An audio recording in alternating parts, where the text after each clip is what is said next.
years versus 2 months. 4 years din hikapin sa Kuwait. Nagbakasyon siya 2 months lang sa Pinas. Pakita niyo yung gipadala sa ginlata. Unya, kabalo mo na siya'y ganing kuha na. Siya'y ganing gipasalubong sa kuha. Kabalo mo siya'y gipasalubong. Perting lamia. Nanalo yung isang ito. Ikaw na yun. Kaning. Iyan pasalubong sa kuha. Tapos, bulag nga lutoonon. Bulag nga lutoonon. Mani, iyan pasalubong sa kuha. Bulag nga pinikas para sa mga babaeng pikas. Saan mo plato eh? Gawas ang balay eh. Gadadaan yung taong kuniyaw. Ang sabi gidala niyo sa kuha niya. O, kailo. Uy, katamang guning puti ba? O, puti lagi. Sige. Puti sa gabi, puti sa Kung sa kadlaw. ganini, puti sa gabi daw, puti sa kadlawon, isa ramang guday. Puti nga. Prutas, Singkamas ba?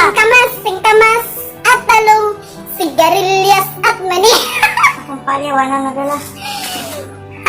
Nahulog.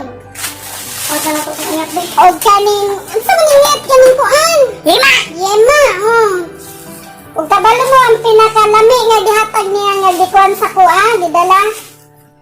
Saging nga lata. Saging nga lata, saging nga kaning kuan lungagunon, saging nga lata. Pangit, where are you? Thank you kayo, Arnie. Dapat yung uyap, Sweet and sour daw ko nun niya. Nanira dali nangayog kaon. Kay what is, ang Kuwait, once a day lang mukaon o kanon. Samantala sa Pinas, mukaon ta 3 times a day. Maniho siya kay gigutom. Pangit! Pangit!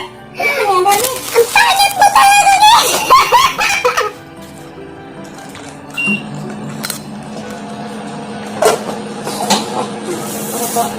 Pagi na na. Ay, gusto ko full tank! Tawa sa tikbatik ko. Full tank! Wala ko. Wala sa langit.